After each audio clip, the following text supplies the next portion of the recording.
I encourage you to read the readings for the fourth Sunday of Lent.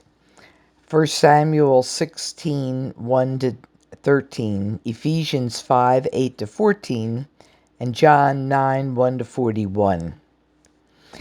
Now, for the first reading, it helps to know the background of that 1 Samuel reading to appreciate what the sacred author is trying to tell us.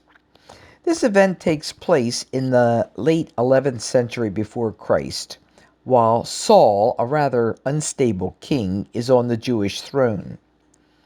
When Samuel, the last of the judges, complains to Yahweh about the situation, Yahweh tells him to commit high treason, to anoint another king, one of Jesse's sons. Samuel wisely camouflages his visit to Bethlehem by announcing that he's going to conduct a communion sacrifice at Jesse's house, not anoint a new king. That's where today's narrative kicks in. One of the reasons Samuel originally anointed Saul as Israel's first king was because he stood head and shoulders above all the country's warriors. As the late Frank Cleary once observed, he could knock heads better than anyone else. So we presume Samuel is simply looking to replace Saul with another, more stable head knocker.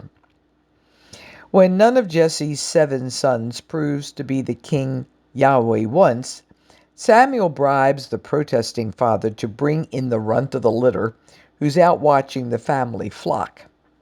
We will not begin the sacrificial banquet until he arrives here. Hearing people's stomachs growling, Jesse had no choice. When David finally comes into the house and is anointed, we find the truth in Yahweh's remark, "Not as humans see does God see, because humans see the appearance, but Yahweh looks into the heart."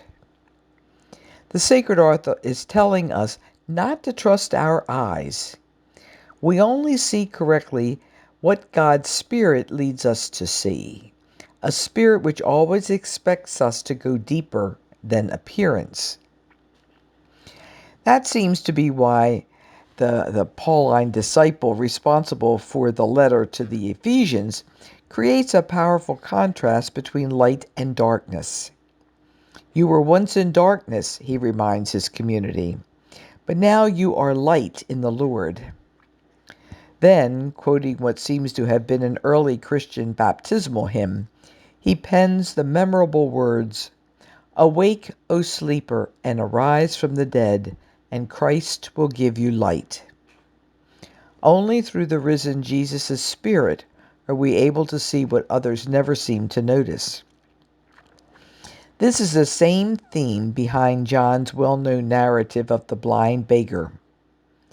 Unlike the Jesus we find in the Synoptic Gospels, John's Jesus doesn't demand faith as a condition for working miracles.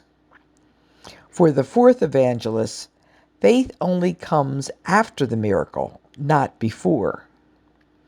In this case, the blind beggar doesn't ask Jesus for sight. He simply rubs mud in his eyes, tells him to wash it out, and suddenly the man sees.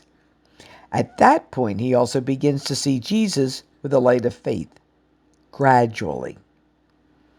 When he initially talks to his neighbors and friends about his unexpected sight, he simply refers to his benefactor as the man called Jesus.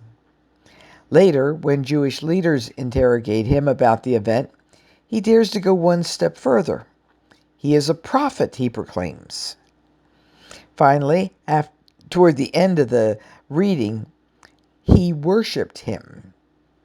His newfound sight eventually enables him to see this Galilean carpenter as God. No one who's heard the entire chapter can miss the meaning in Jesus' final condemnation of the Pharisees, when he says, "If you were blind, you would have no sin. But now you are saying, 'We see,' so your sin remains." We really have to be careful when we claim that we can see what the risen Jesus wants us to do in our everyday lives. Not only were Samuel and the blind beggar expected to look at people and situations with new eyes, so are we. It always takes ever new, spirit filled eyes to actually learn what is pleasing to the Lord.